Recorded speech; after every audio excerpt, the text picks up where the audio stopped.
Everybody ready? So I'm Peter Banco, President and CEO of Centura Health. I'm joined by Dr. Shauna Gully, an internist pediatrician and our Senior Vice President and Chief Clinical Officer here at Centura Health. Safety first, people always. As a high reliability organization, our first priority at Centura Health is our caregivers and our patients. Since December, we have administered over 200,000 vaccines across Colorado and western Kansas. We partner with the state on 3 mass vaccination sites, Dick's Sporting Goods in Commerce City, the World Arena in Colorado Springs, and the State Fairgrounds in Pueblo. And at those sites, we've administered over 46,000 vaccines. Yesterday, we experienced some issues that we had not experienced before in our vaccination process. We have built processes, systems, and approaches to ensure that any concerns are brought forward immediately. So out of an abundance of caution yesterday, based on some reactions by patients at Dick's Sporting Goods in Commerce City to the J&J Janssen vaccine, we decided to temporarily pause vaccinations at that site. Yesterday, we had administered 1,700 vaccines. 11 individuals had consistent adverse reactions, and 2 individuals were transported to local hospital emergency departments. That's about a 0.62% reaction rate, something that we had not experienced before. So our physicians, clinicians, and the state together, both on-site individuals at Dick's Sporting Goods and at other locations, decided to temporarily pause our vaccinations there yesterday. In partnership with the state, we will be investigating the circumstances that unfolded there. There were 640 individuals that were not able to be vaccinated with our pause. We will be vaccinating those individuals. We have rescheduled them for Sunday at Dick's Sporting Goods, where we will resume vaccinations with the Pfizer vaccine. The science shows that COVID-19 vaccines are safe and effective. The issues yesterday that we experienced in partnership with the state, we will be fully investigating. I'll open it up for questions. What happened to that batch of vaccine? I'll let Dr. Gully.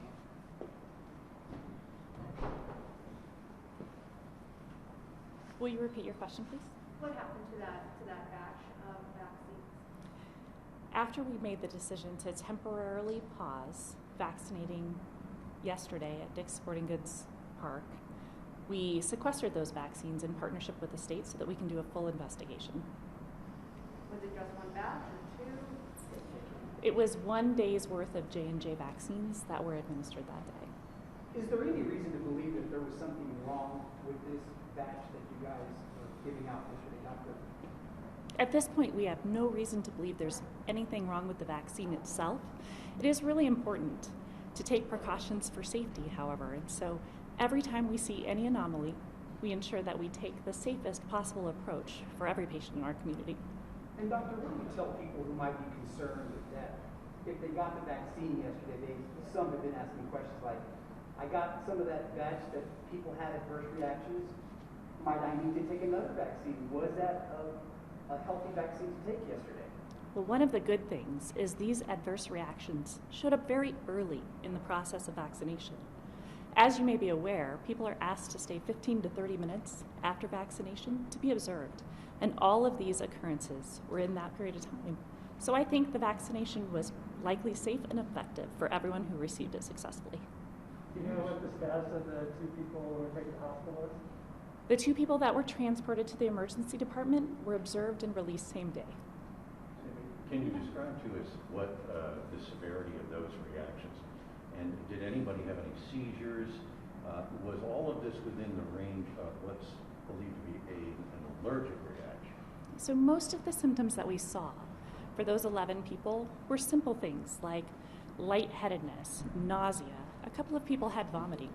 Some people had low blood pressure or hypotension, and those were the reasons that we transported to the emergency department.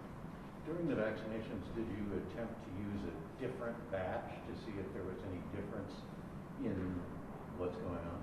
As soon as we identified that there was any concern with adverse reactions, we immediately came together and stopped the line. We always do that for safety, and we ensure that we came together collectively to make the right decision for the people that day. Do the range of these reactions go beyond what you would expect for the J&J or Janssen vaccine? Are they attributed to, for example, Pfizer or the Moderna? Are these consistent with the J&J? All of the reactions that we saw yesterday have been reported previously in some of the studies for the vaccines. That said, we saw a rate that was higher than what we were accustomed to at all of our other mass vaccination sites.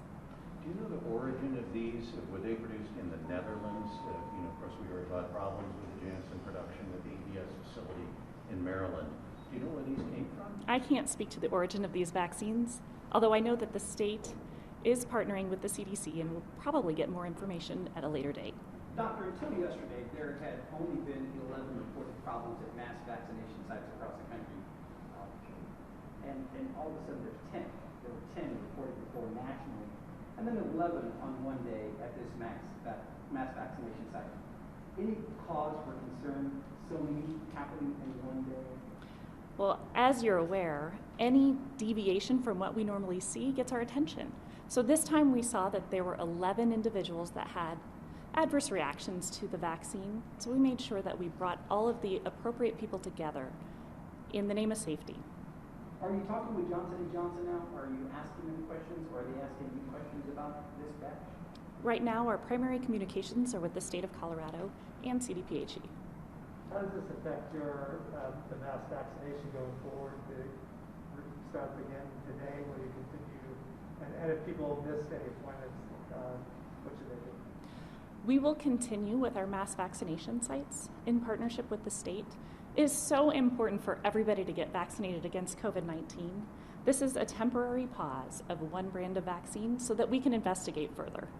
Doctor, does that mean that you will stop doing Johnson & Johnson until you hear further from the state moving forward? We've paused for the moment, and we will get back to you when we have more information. And does Centura have a threshold of the number of people, if you see a certain number of people start to have an adverse reaction, that you automatically pause? Anytime we see an adverse reaction, we ensure that we have rapid communication to all the medical directors that are involved in our mass vaccination sites. Those collective conversations enable us to make a better decision about how many events are going forward and if that's a risk or not. And during the trial for Johnson & Johnson, they had looked at different levels of grades of adverse reactions, well, the 4 being one of the highest was life-threatening. How would you categorize what you guys saw yesterday? The vast majority of the adverse reactions that we saw yesterday were quite mild. Most people felt much better just after some observation and rest. So in regards to the Centura mass vaccine appointments for Sunday, will they be getting Johnson & Johnson or will they be getting another one? Sunday is a Pfizer day. And the remaining vaccines from this lot, will they be used? At this point, the state is sequestering this lot of vaccine until further investigations can be completed.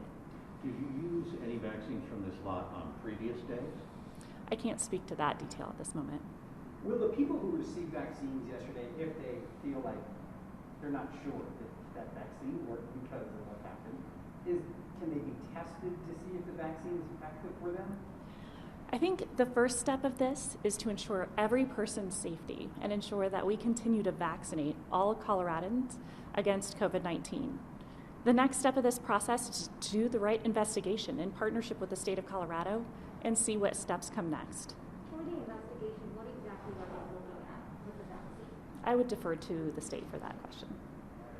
Was there any consistency among the demographics of people having the reactions? What was the range and age of these folks who had reactions? That's a great question. At this point, there's no specific trend in terms of demographics of the people that were having adverse reactions. Had any of them reported that they had reacted to vaccines before? Was there any reason to believe that they might have a propensity to react? That's a great question. To my knowledge, none of these individuals identified themselves as high risk for having adverse events. If people have scheduled to get a vaccine with you guys or a Johnson & Johnson vaccine, can they cancel or are they canceling now the Johnson & Johnson appointments that they had with you guys? At this time, I don't recommend anyone cancel their vaccine for COVID-19. Certainly, at any time, people can select the type of vaccine that is best for them. As you may be aware, we have Pfizer, Moderna, and Johnson & Johnson available at a variety of sites around the state. So if I'm previously scheduled to get a J&J vaccine, and I'm like, oh, well, wait a minute, I'm going to Pfizer, can I switch and still come with you guys and do a Pfizer vaccine? We do. I could help you. We're not seeing any cancellations of any vaccines as a result of it. We're not seeing any cancellations of vaccines at any of our mass vacs or our local clinic or hospital sites as a result of this incident yesterday. Just to get clarification then on allocations, as you guys have Johnson & Johnson, will you have enough Pfizer and Moderna to cover the upcoming appointments plus the people who are being scheduled? Yes, yeah. So the allocations come to us from the state. We don't decide what's distributed. So we've got more than enough to keep running. So we've got more than enough vaccines. That's not an issue for us. In some of our communities, demand is an issue, so we encourage people to sign up. So how many had to be set aside here? 640 individuals were canceled yesterday. They've all been rescheduled for Sunday at Dick's with the Pfizer vaccine. In terms of the vaccine, how many vaccine doses had to be set aside? Is it the same number? Oh, It's the same number, 640 vaccines for these individuals that were rescheduled. Were they all one lot or were they different lots? I can't speak to that detail at I'll let this you time. get back up there. Do you continue to keep them refrigerated or how? I mean, I know they're sequestered, but when you pass them off, do you know if they're refrigerated now or how they're being kept? Are you asking me for the details of the sequestered vaccine? Yeah, you know, if 640 vaccines are now in the state's hands. I'm wondering if you happen to know, would they be refrigerated still? No, I'm sorry, I can't speak to that detail. How overall big was that batch? Was that batch the only item being administered that day? I mean, how much of that batch was administered to that 1,700 number? So we were intending to vaccinate just over 2,300 people at that site with J&J yesterday. We did vaccinate over 1,700 people and stopped temporarily at that time for further investigation. So will you continue with your next scheduled vaccine site appointments and fill them with Pfizer and Moderna? I think that question might have been asked, but I want to make sure you're moving forward with your vaccination sites. We are absolutely moving forward with our vaccination sites in partnership with the state and in all of our Centura specific sites as well. It's so important for everyone to get vaccinated for COVID-19 that we will continue to move forward with each of these vaccination sites, and we will continue to monitor for safety every step of the way. Shauna, we are using Saturday J&J at one of the sites, not Dick's. Not Dick's Sporting Goods, that's correct. Yeah. Say that again. So we will be administering the J&J vaccine at the World Arena on Saturday, just not at the Dick's site at the fairgrounds. I'm sorry, the Pueblo Fairgrounds, State Fairgrounds at Pueblo on Saturday. J&J vaccine at Pueblo Saturday. Yes, And also World Arena. and World Arena. And where? And World Arena, the other two of our mass vac sites. So really, the investigation is just of this batch, correct? And meantime, J&J, your other vaccinations will continue. Yeah, this was the third day of J&J vaccine, and we had no issues in the previous 2 days. Do you have to have a reporting requirement to report now to the federal government and to the CDC, or does that go through the state? This matter is being handled through the state. Okay. Have they mentioned to you or made you aware of any other problems with J&J vaccines yesterday? We're not aware of any others yesterday or prior. So with that update of that you guys will be using J&J in the upcoming days, what do you say to people who are still feeling nervous after what they're trying to piece together from yesterday? There's a lot of hesitancy about vaccine for a variety of reasons. I'd encourage folks to get the vaccine. If they've got any hesitancy, we can get them rescheduled on a day where we're doing Pfizer or Moderna. Get a vaccine, pick your vaccine, and we have the ability to let people do that. You mentioned at the beginning, Peter, your numbers of vaccinations, and I wasn't completely registering yet as to whether those were the J&J. That was your overall vaccinations, right? Overall, 200,000, 46 at the mass vac sites. We've only done 3 days, so roughly 7,000 of J&J so far. Are there any final questions for Peter or Shauna? You did 3 days, the other 2 days you had no problem. We had no problems the previous 2 days. No reported problems. And at the 11, were they sort of scattered throughout the day rather than I'll let Shauna take all that. happening at once? In other words, it wasn't something kind of where people were seeing other people getting sick and then that made them feel ill. It was something that was sort of scattered. We were made aware of the first adverse event following the vaccination at about 11 o'clock in the morning. Over the ensuing few hours, there were additional events that came forward, and before 3 o'clock, we had chosen to pause.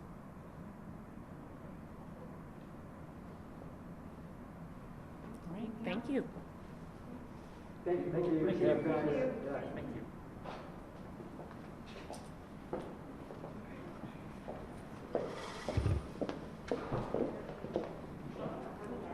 Thanks for bringing